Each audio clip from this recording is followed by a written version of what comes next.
মোহাম্মদ ইউনূস যে পরিমাণ নিরাপত্তা, যে পরিমাণ টাকা, যে পরিমাণ টাকার পেছনে টাকা এবং তার পেছনে টাকা খরচ করছেন নিজের পেছনে।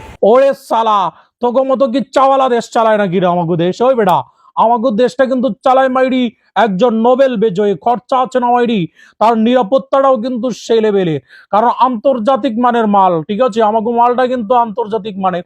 তোকে মতো কিন্তু ওই যে ঘুমূত্র দিয়ে সকালবেলা কুলি কুইরা রাষ্ট্র চালানোর মতো লোক না রে। ওই আমাদের ইউনূস, ডক্টর ইউনূস জানোস একটা নোবেল বিজয়ী একটা পার্সন, সারা বিশ্ব কিন্তু এক নামে চিনে মাইরি। সে ভয়ঙ্কর। সে তো ভয়ঙ্কর হবে মাইরি, কারণ তোদের সেভেন সিস্টার নিয়ে যেভাবে মাইরি একদম ঠুকে দিয়েছিল, এই জন্য তো ভয়ঙ্কর হবে মাইরি। কারণ তোরা কি মনে করছো চাওয়ালার মতো না তোরই, সে নোবেল বিজয়ী একটা মাল। তাহলে কি আতঙ্কে থাকবি না? দিলে তোর কেমনে থাকবি রে? ওই চায়না সফরে যাচ্ছেন মোহাম্মদ ইউনূস, সে যেতেই পারেন, একজন রাষ্ট্রনেতা, সে অন্য রাষ্ট্রনেতার সাথে দেখা করবেন। কিন্তু আমার বক্তব্য হলো মোহাম্মদ ইউনূসের এই চীন সফরে যাওয়ার কত টাকা বাজেট? ওরে সালা বাজেট নিয়ে তো তো চুলকানি কেড়ে। ওই বাজেট নিয়ে তোরা কেন চুলকানি করবি? কারণ চুলকানিরা তোদের কেন? আমার দেশের মানুষ, আমার দেশের মাল খরচা করবে ইচ্ছে মতো, এটা আমরা অনুমতি দিয়ে দিয়েছি রে। তোদের তো চুলকানি কেন মাইরি? তোদের কাছ থেকে তো 2 পয়সা নিচ্ছি না রে। আজ রিপাবলিক বাংলায় আপনারা জানতে পারবেন, বাংলাদেশের মানুষ তো জানতেই পারবে, ভারতের মানুষও জানতে পারবে। বাংলাদেশের মানুষের জানার আগ্রহ নাই মাইরি। তোদের আগ্রহ যদি থাকে তাহলে তোরা পয়রা থাক, না খেয়ে ডক্টর ইউনূসে কি দিয়ে কি টিস্যু ব্যবহার করে, কি কাপড় ব্যবহার করে এটা নিয়ে পড়ে থাক মাইরি। ঠিক আছে, আমাদের কোনো কিন্তু টেনশন নাই। ডক্টর ইউনূস যেমনি আছে তেমনি ভালো, কারণ মালটা তো বুঝতে হবে, মানে বিশ্বমানের একটা মালা। দেখুন মোহাম্মদ ইউনূস এই মুহূর্তে যাচ্ছেন। দেখুন, ভালো করে দেখুন তাদের চুলকানিটা কেমনে বেড়ে গেছে মাইরি।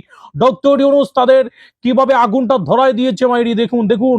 এবং তার পাশাপাশি যারা গদ্দার, সেই গদ্দারদের আমি এক এক করে নাম বলছি।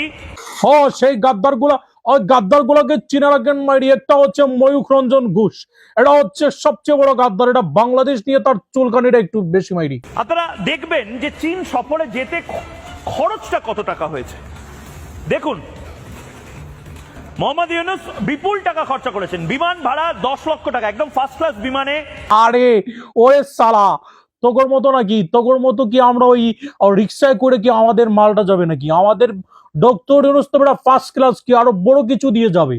হ্যাঁ ঠিক আছে, এটা কিন্তু আমাদের রাষ্ট্রপ্রধান, হ্যাঁ এটা বুঝতে হবে মাইরি, কারণ এটা বাংলাদেশের প্রোডাক্ট। এই প্রোডাক্টটা কিন্তু ফার্স্ট ক্লাস না, আরো ভিআইপি। পৃথিবীতে যদি আরো কোনো ভিআইপি কিছু থাকে রে, ওইগুলা দিয়ে যাবে কিন্তু, বুঝছস? তোগর মতো না। হ্যাঁ, যারা যাচ্ছেন বাংলাদেশের মানুষ জানেও না নিরাপত্তা খাতে খরচ প্রতি মাসে 60 কোটি টাকা। ভাবতে পারছেন এই 60?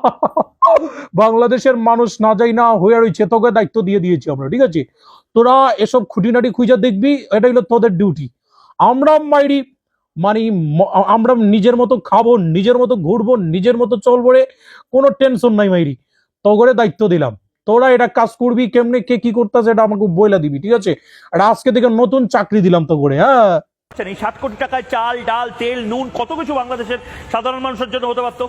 হাই ওই মাইরি, তোরা না ওই যে হাসিনাবা যাওয়ার পরে তোরা কি করেছিলি? জয় তো করে যদি পেঁয়াজ না দিই তোরা না খেয়ে মরবি রে। আরে সালা তোরা যখন পেঁয়াজ দিতি আমগুড়ি আমাদের কাছ থেকে যে কাড়ি টাকা নিতি না রে, তখন কিন্তু আমরা কিছুই বলতে পারতাম না। কিন্তু এখন আমাকে বাজার মূল্য দেখছোস মাইরি, কি সস্তায় মানুষগুলা খাচ্ছে, কোনো টেনশন নাই মাইরি। দিব্যি রমজান মাস কিন্তু মানুষের কেটে গেছে, কোনো দ্রব্যমূল্যের দাম নাই। তোদের পেঁয়াজ নিচ্ছি না দেখা তোকে চুলকানি এমন বাড়াবি। আরে কাজ কর মামা, কাজ কর, তোর পেঁয়াজ আছে না, ওই পেঁয়াজটা খুললা চোখের সামনে নিয়ে একটা ঢলা দিলে চোখের সামনে যে ময়লা আছে না সব বের হয়ে যাবে মাইরি। কোটি কোটি টাকা লুটে পুটে নেওয়ার জন্য মোহাম্মদ ইউনূসকে যেন পাঠানো হয়েছে। কোটি কোটি টাকা নিবি, সমস্যা কি তোর? সমস্যা কি? আমার তো একটা কথাই মাথায় আসছে না মাইরি, আমার একটা বিষয় আমি বুঝতে পারছি না মাইরি। ডক্টর ইউনূস বাংলাদেশের প্রোডাক্ট, এটারে আমরা বসাইছি রাষ্ট্রপ্রধান হিসাবে, ও খাবে না কি আমাকে দেবে, এটা নিয়ে তোকেও তো মাথা ব্যথা কে? আমরা কি কখনো গায়ে পয়রা লাইগা তোকে কিছু জিজ্ঞেস করি রে? ওই আমরা তো কখনো জিজ্ঞেস করি না। যে তোরা কি খাস, তোরা ঘুমূত্র খাস নাকি কি খাস, এটা তো আমরা জিজ্ঞেস করি না, আমরা তো জানি রে। তোরা সকালবেলা ওইটাই কিন্তু ওই গরু গোমাতাকে তোরা ভগবান বানিস, আর সকালবেলা ওইটাই তোরা কিন্তু ওই গোবর দিয়ে নাস্তা করিস, আর ওই যে ঘুমূত্র দিয়ে কিন্তু তোদের দিন চলে যায় রে। আমরা তো সকালবেলা ওইটা বেটা রাজার হালে উঠি, উঠার পরে বুঝছস ভালো করে ব্রাশ ট্রাশ করে যখন দুধের চা খাই না, সেই লেভেলে একটা ফিল আসে রে। তোরা তো ঘুমূত্র খাইয়া দিন কাটাচ্ছিস বেটা।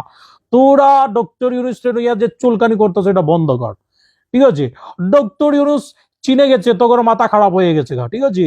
তোরা ভাবছিলি যে তোরা যদি পেঁয়াজ না দেশ, তোরা যদি এটা না দেশ, এটা না দেশ, এখন তো শুনতাছি তোর দেশের মানুষ কিন্তু তোর গালি দিয়ে রে, ওই যে আমাদের দেশ থেকে মানুষ যায় না, তোরা না খায় মরতাছস, পেঁয়াজ আনতেছি না আমরা, তোদের পেঁয়াজ পৌঁছা যাইতেছে গা। আমরা তো একটা বারও কিন্তু তোর ধারই দাঁড়ি নাড়ি।